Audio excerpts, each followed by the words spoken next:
Big Business Ideas. जिंदगी कांटों का सफर है, हौसला इसकी पहचान है।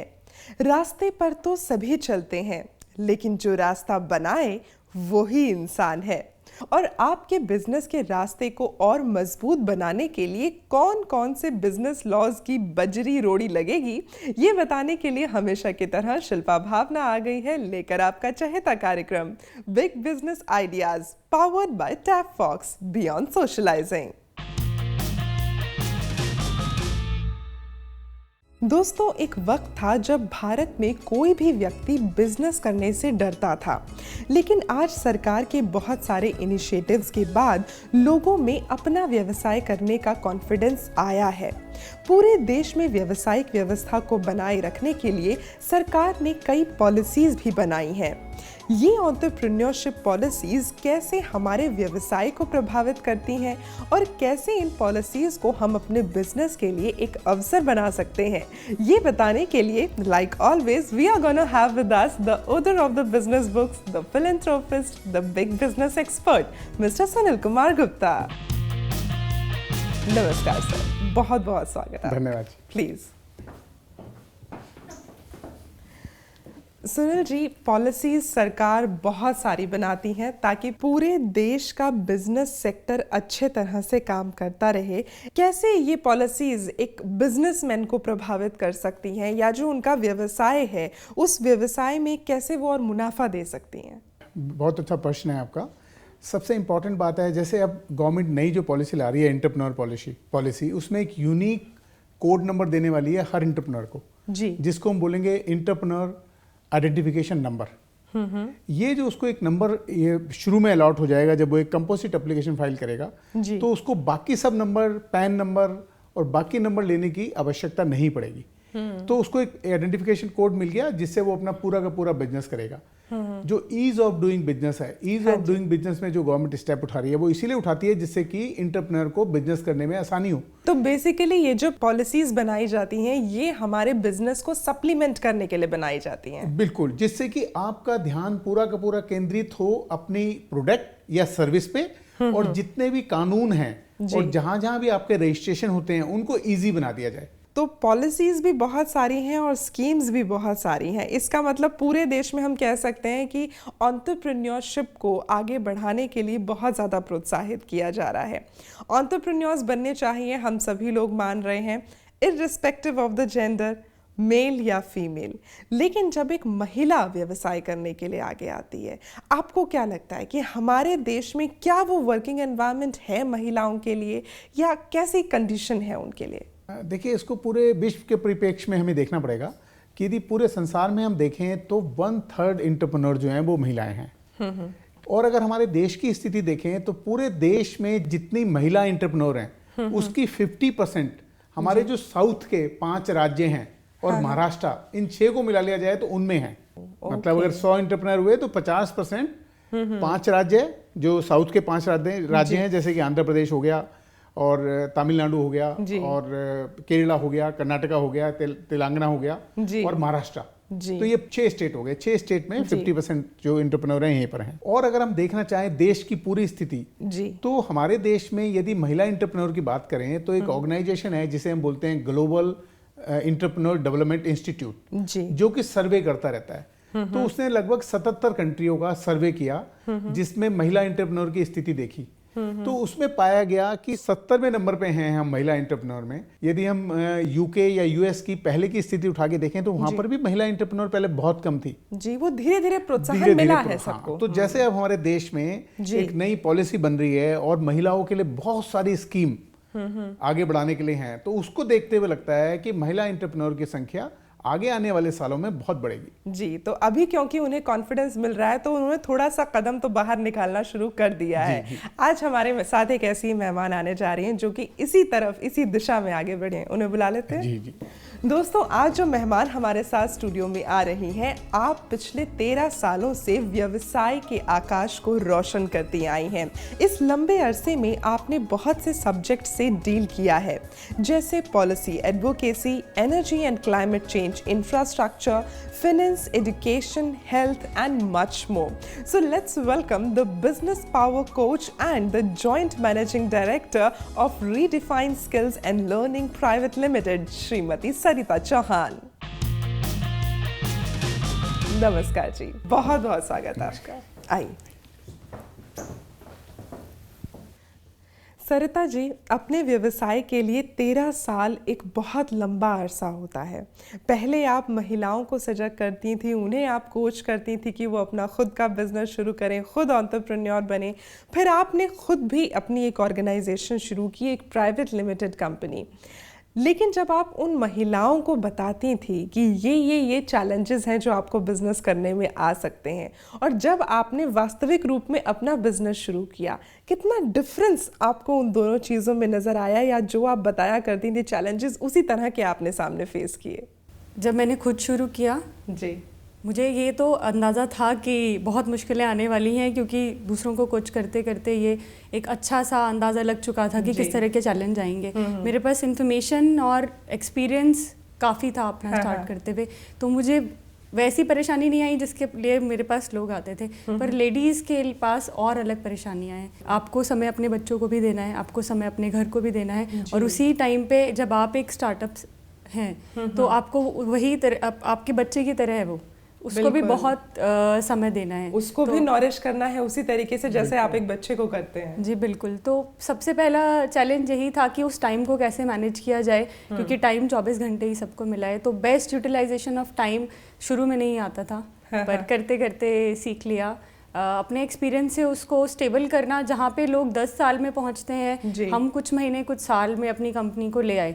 मैं लकी हूँ कि मेरी फैमिली बहुत सपोर्टिव है। ज़्यादातर महिलाओं के साथ सबसे बड़ा चैलेंज आज की डेट में फैमिली है। सरिता जी, आपकी ये जो कंपनी है, ये कुछ एक अलग तरीके का काम करती है, उस काम के बारे में आप हमें बताएं। हाँ, मेरा बहुत अच्छा बैकग्राउंड था स्किल डेवलपमेंट का, लेकिन फिर भी आप जब एक कंपनी स्टार्ट करते हैं आप अकेले नहीं कर सकते। राइट पार्टनर्स लेकर हमने शुरू किया, 3 डायरेक्टर्स ने। हम तीनों की अपनी अपनी एक स्ट्रेंथ है। मेरी स्ट्रेंथ मेरा एक्सपीरियंस था, मेरे एक पार्टनर की स्ट्रेंथ बहुत अच्छा financial knowledge and financial stability background है उनका अपना।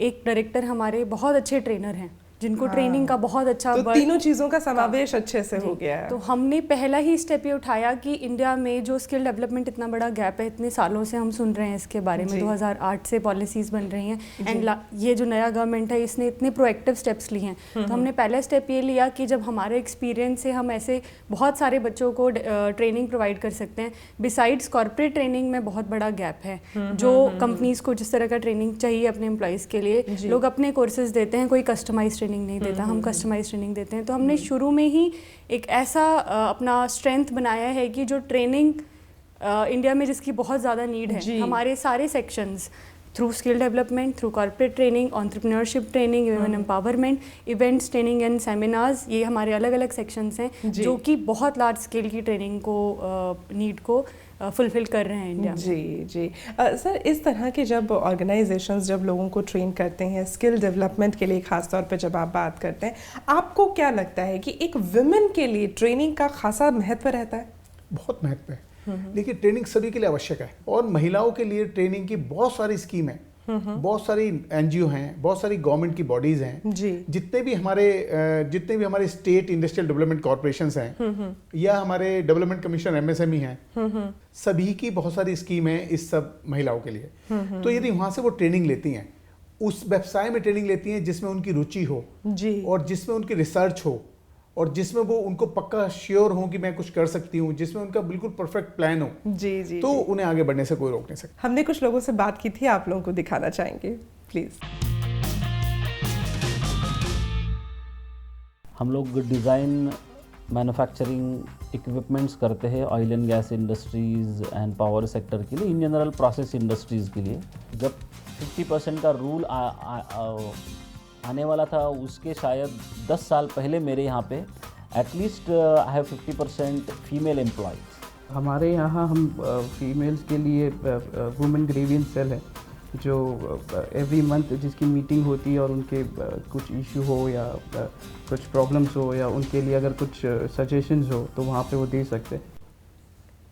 तो एक व्यक्ति जब अपना व्यवसाय शुरू करता है, इन बातों का ख़ास तौर पे ख्याल रखना ज़रूरी है अपने विमेन एम्प्लॉयज़ के लिए कि एक तो आपके पास जो नंबर ऑफ़ विमेन एम्प्लॉयज़ हैं वो 50% होने चाहिए और ग्रीवियंस सेल उनके लिए एक होना चाहिए। कुछ कहना चाहेंगे? बिल्कुल होना चाहिए। साथ में एक पॉलिसी होनी चाहिए उनके लिए जो कि लेड डाउन पॉलिसी होनी चाहिए, जो कि रिटर्न डॉक्यूमेंट होना चाहिए, जिसको कि हर एम्प्लॉय का एक सर्टिफिकेट भी होना चाहिए कि उसने पूरी तरह उस पॉलिसी को पढ़ लिया है।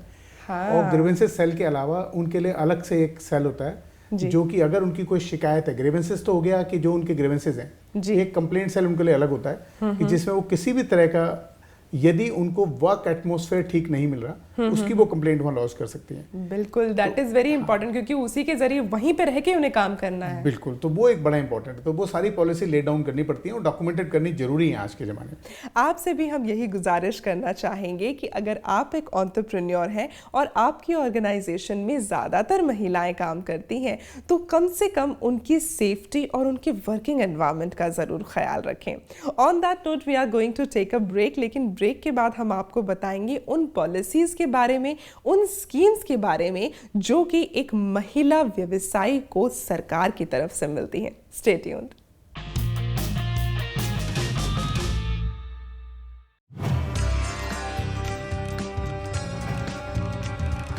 भारत का विकास लाखों एमएसएमईज की कामयाब कहानियों से जुड़ा है, क्योंकि हर एमएसएमई के पास होता है बिजनेस करने का इनोवेटिव आइडिया।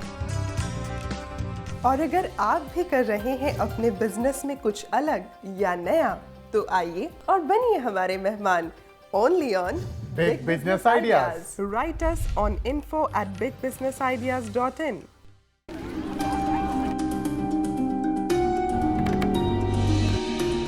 क्या नाम है बेटे आपका? कोयल। बेटे मैं आपके लिए चॉकलेट लाया हूँ, ये लो। मेरी मम्मी ने मना किया है किसी से कुछ नहीं लेना। बेटी के मासूम बचपन पर किसी की बुरी नजर ना पड़ने दें। आपकी सतर्कता बेटी के जीवन का वरदान है। खुद संभलें और अपनों को संभालें। Delhi police, Delhi police.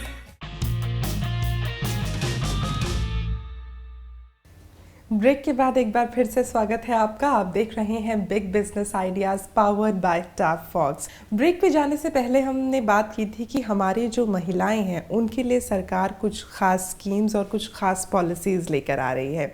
तो महिलाओं के लिए सरकार की तरफ से क्या कुछ सपोर्ट रहता है वो हम जाएंगे कि आप ज़रूर बताएं। बहुत सारी स्कीमें अलग अलग, जितने भी हमारे देश में नेशनलाइज बैंक हैं जी, हर नेशनलाइज बैंक ने उनके लिए अलग से स्कीम डिफाइन की हुई है। मुद्रा योजना में भी पहला प्रेफरेंस महिलाओं को है।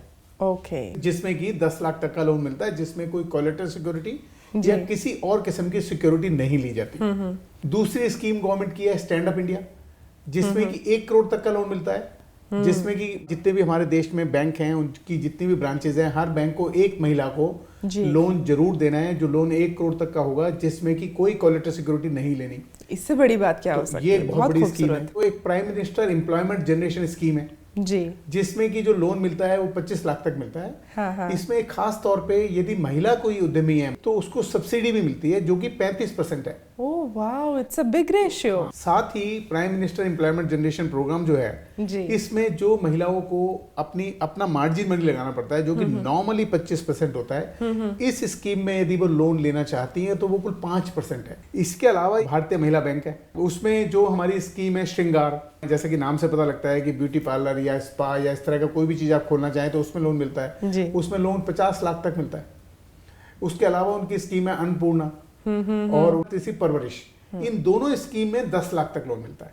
Very nice. और इसको ये मुद्रा में भी कवर कर लेते हैं जी। और साथ ही भारतीय महिला बैंक है, उसकी स्कीम है हर ऑटो, मतलब उसमें यदि कोई महिला ऑटो लेना चाहती है तो उसको भी 5 लाख तक का लोन है जी। इसके अलावा ट्रेनिंग की बहुत स्कीम है, जैसे एक है ट्रेड, जिसको हम बोलते हैं कि जो आप कर रहे हो उससे रिलेटेड, जो आपको एंटरप्रेन्योर से रिलेटेड जो आपको ट्रेनिंग लेनी जो है, आपको ट्रेनिंग लेनी है या कोई और असिस्टेंस लेती है, उसके लिए गवर्नमेंट एनजीओ को ग्रांट देती है। ओके। तो बहुत सारी हमारे देश में एनजीओ उसकी ट्रेनिंग देती हैं आपको। और यदि हम देखें क्वायर की, जो हमारे देश के कोने कोने में महिलाएं रह रही हैं, उनको क्वायर की स्कीम अगर देखें तो वो क्वायर की छोटी सी यूनिवर्सिटी लगाती हैं, तो उसमें गवर्नमेंट 75% तक सब्सिडी देती है। Very nice. और आपको कुल 25% पैसा अपना लगाना है, उसमें ट्रेनिंग भी देती है आपको साथ में जी, और उस ट्रेनिंग को करने का पैसा भी देती है। तो इस तरह की बहुत सारी स्कीम, तो मतलब महिलाओं के लिए सरकार का बहुत सारा सपोर्ट है, अलग अलग इश्यूज के लिए अलग अलग कंडीशन में अलग अलग क्वांटम ऑफ अमाउंट का सपोर्ट है, तो जिसकी जो ज़रूरत है वो पूरी हो सकती है।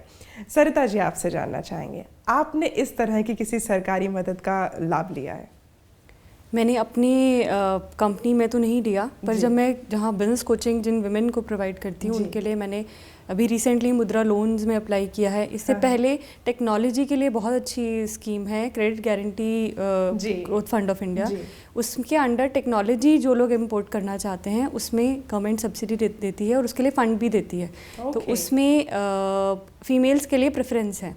इनफैक्ट MSMEs की सारी स्कीम्स में अगर 2 प्रोजेक्ट MSME गवर्नमेंट के पास आए हैं तो उसमें पहली प्रेफरेंस किसी विमेन बेस्ड प्रोजेक्ट को दी जाएगी। ये सीधा सीधा उनके स्कीम्स में लिखा हुआ है। तो उसके अंदर मेरी कुछ बेनिफिशियरीज थी। बिसाइड्स मार्केटिंग लेडीज़ का बहुत बड़ा चैलेंज है, एग्जीबिशंस में पार्टिसिपेट करना बाहर स्पेशली। तो MSME की एक स्कीम है मार्केटिंग डेवलपमेंट असिस्टेंस स्कीम। उसके अंदर अगर आप बाहर जाकर भी अगर कोई एग्जीबिशन हो रही है और अपना स्टॉल लगाना चाहें तो आपका पूरा एक्सपेंस 95% गवर्नमेंट ऑफ इंडिया देती है, आपका सिर्फ 5% जाता है। तो इस तरह की स्कीम्स में मैंने अपनी काफ़ी महिलाओं को हेल्प किया है उन स्कीम्स को अवेल करने में। तो एक तरह से कह सकते हैं कि ना केवल आप खुद सशक्त बनी हैं बल्कि दूसरी महिलाओं को भी सशक्त बना रही हैं, जो कि बहुत इम्पॉर्टेंट है। इंडस्ट्री में हमने कुछ लोगों से बात की थी, उनके सामने कुछ और इश्यूज निकल के आए हैं पॉलिसी से रिलेटेड, हम चाहेंगे कि उसे भी ज़रूर डिस्कस किया जाए। Please have a look.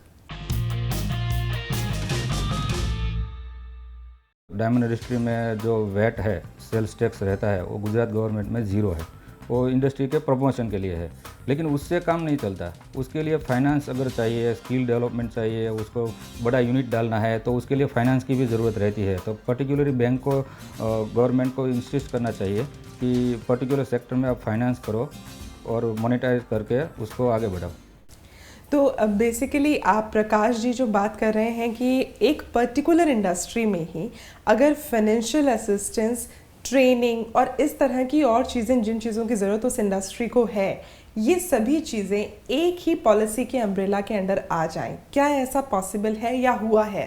देखिए, बहुत सारी स्कीम ऐसी हैं जी जिसमें गवर्नमेंट ट्रेनिंग भी देती है और फंडिंग भी देती है। हाँ, लेकिन यदि हम जैसे ये ज्वेलरी की शायद बात कर रहे हैं, प्रकाश जी, डायमंड इंडस्ट्री की आप बात कर रहे हैं, तो उसके लिए जैसे कि हम सबको पता है कि जो हमारी नेशनल स्किल डेवलपमेंट काउंसिल है जो कि प्राइवेट पीपी मॉडल में बनी हुई है, तो उसमें सेक्टर काउंसिल्स बनी हुई हैं। ओके। तो NSD के अंदर जो सेक्टर काउंसिल्स बनी हुई हैं, वो सेक्टर काउंसिल अलग अलग हैं। जैसे जेम एंड ज्वेलरी की अलग सेक्टर काउंसिल है।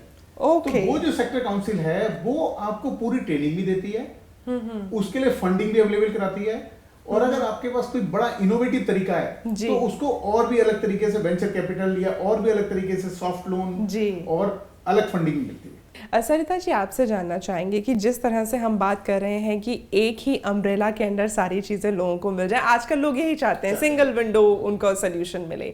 जब हम आपके ऑर्गेनाइजेशन की बात करते हैं जहाँ पे आप लोगों को ट्रेन कर रहे हैं, स्किल डेवलपमेंट की ट्रेनिंग दे रहे हैं, क्या उसी अम्ब्रेला के अंदर उन्हें आगे अपना रोजगार भी मिल सकता है?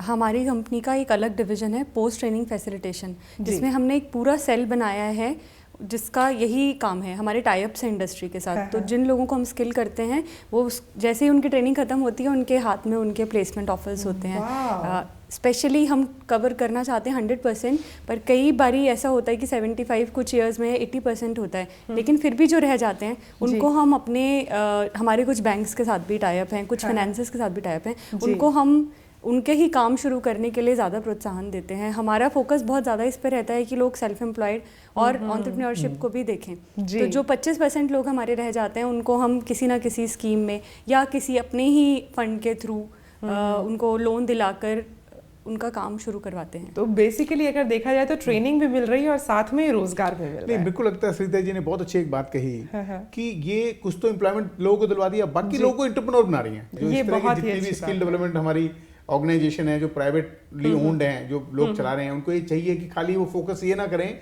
कि हमने ट्रेनिंग दी और इनको कहीं ना कहीं नौकरी लगवाए। हाँ। क्योंकि हर आदमी यही बताता है कि जी मेरी कैंपस प्लेसमेंट 95% है, मेरी कैंपस प्लेसमेंट 100% है, 85% है। मैं तो अब आपको ये बताना चाहिए कि आपकी सेल्फ एम्प्लॉयमेंट की परसेंटेज रेशियो क्या है। कि कैंपस प्लेसमेंट बोलो जी मेरी 75 है या 70 है, लेकिन मैंने 25% या 20% लोगों को एंटरप्रेन्योर बनाया। That is very सबसे important जी। सरिता जी, इस तरह से जब आप लोग टाई अप करते हैं लोगों को आगे रोजगार दिलाने के लिए या फिर सेल्फ एम्प्लॉयमेंट उनको दिलाने के लिए, कितना मुश्किल होता है एक लेडी के लिए इस तरह के टाई अप्स को वास्तविक रूप देना? हमने सिस्टम्स क्रिएट किए हैं, तो फील्ड स्टाफ में भी हमारे आप देखेंगे फीमेल्स हैं। हमारा प्रूवन रिकॉर्ड है कि जो इस तरह के काम हमने लिए जो बहुत हाई लेवल के लिए, वहाँ पे हमारे जो पार्टनर्स हैं उनका इतना एक्सपीरियंस है, टीम्स हैं, सिस्टम्स जब आप रखते हैं एक ऑर्गेनाइजेशन में पहले से कि ये फील्ड स्टाफ है, ये आपका ये देखेगा, तो हमने उनको ये दिखाना शुरू किया कि हम हो चाहे ना हो, इनफैक्ट एक कंपनी में ये बहुत जरूरी रहेगा। So one very important thing that you said is system, वो जनरेट करना बहुत ज़रूरी है। तो हम आप सबसे भी यही कहना चाहेंगे कि आज के समय में अगर आप अपना एक बिजनेस शुरू करते हैं तो उस बिजनेस में एक सिस्टम बनाना बहुत ज़रूरी है, क्योंकि हम रहे ना रहे, हमारी कंपनी, हमारी ऑर्गेनाइजेशन, हमारे सिद्धांत हमेशा जिंदा रहते हैं। आप लोगों से भी कहना चाहेंगे कि अगर आपके व्यवसाय से जुड़ा हुआ आपके मन में कोई भी सवाल उठता है तो आप उसे रिकॉर्ड करके हम तक पहुंचा सकते हैं। आपको सिर्फ फ़ोन उठाना है और डायल करना है 8893120130। साथ ही अगर आप हमें मेल करना चाहते हैं तो हमारा मेल आईडी है info@bigbusinessideas.in। फिलहाल ले रहे हैं एक छोटा सा ब्रेक के बाद जवाब देंगे उन सवालों की जो ऑलरेडी आपने हम तक पहुंचाए हुए हैं। Stay tuned.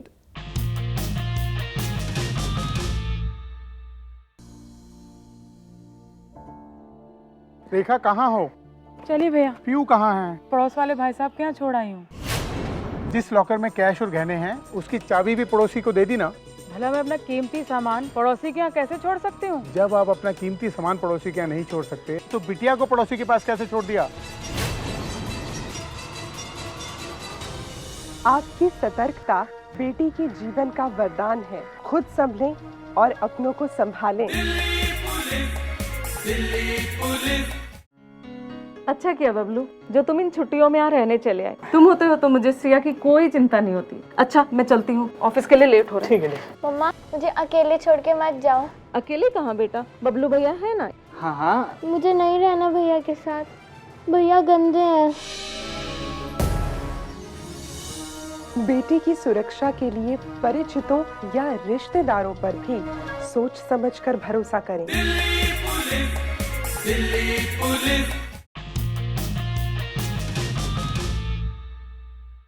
ब्रेक के बाद एक बार फिर से स्वागत है आपका। आप देख रहे हैं बिग बिजनेस आइडियाज़ और अब वक्त हो गया है आपके सवालों के जवाब देने का।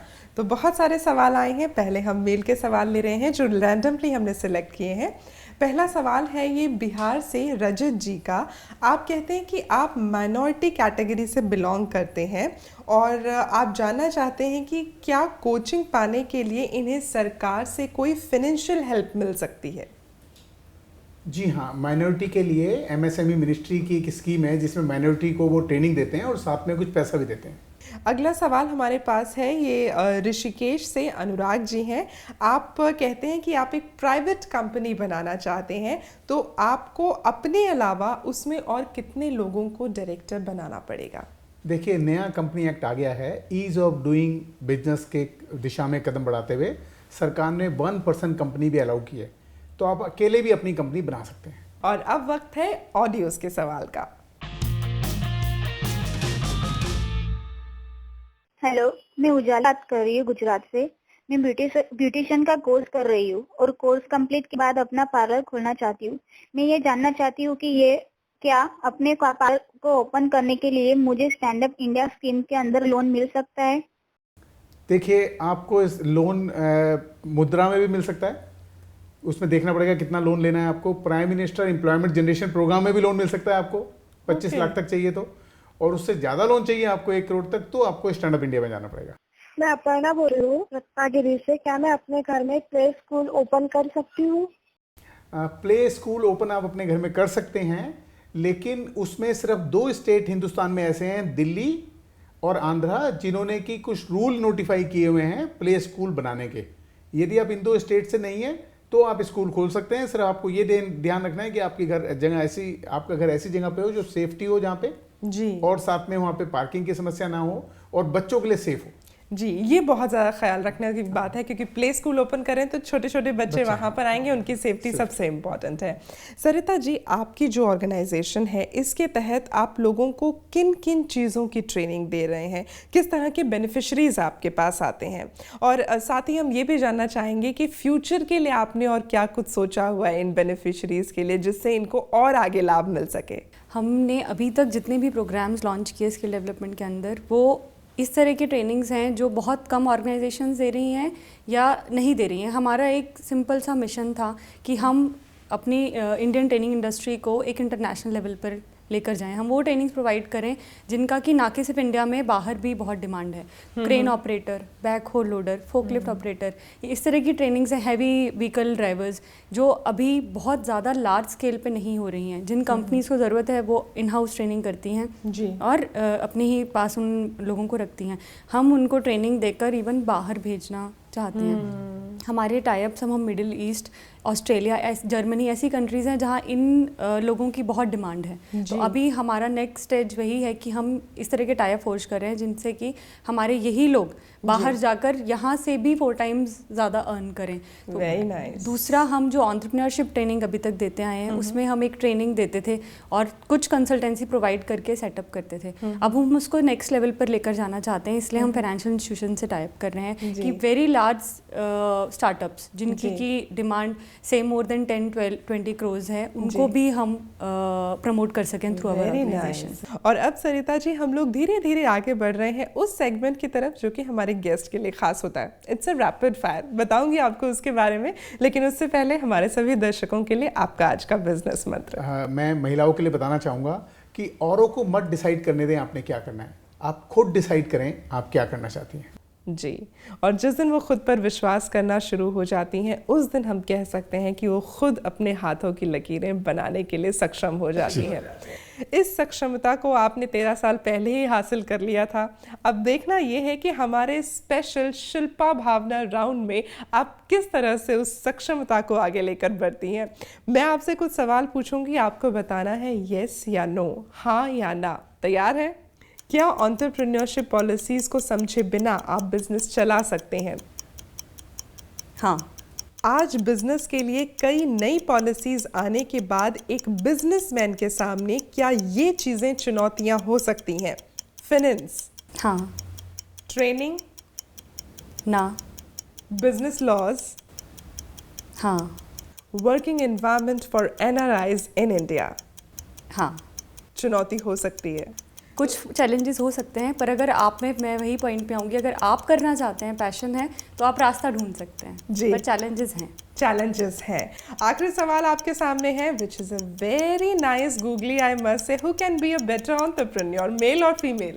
मैं हमेशा फीमेल कहूँगी, पर मेरा इसमें आंसर ये रहेगा, अगर मैं हाँ ना के अलावा कह सकूँ तो, कि better entrepreneur is someone who is ready to take the pen, to take an organisation to it where he wants to see as a dream। जी, तो इससे कोई फर्क नहीं पड़ता कि वो मेल है या फीमेल है, लेकिन आपकी पर्सनल चॉइस फीमेल है।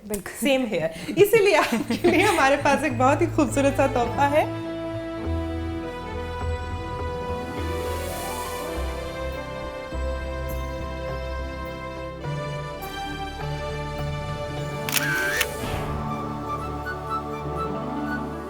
दोस्तों, हिम्मत हमेशा दहाड़ नहीं मचाती, कभी कभी हिम्मत शांत होती है और दिन के अंत में कहती है मैं कल फिर कोशिश करूंगी, क्योंकि कोशिश करने वालों की कभी हार नहीं होती।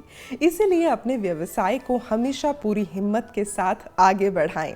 और आज के लिए शिल्पा भावना को दें इजाज़त, अगली बार फिर होगी आपसे मुलाकात। Thank you so much. जय हिंद।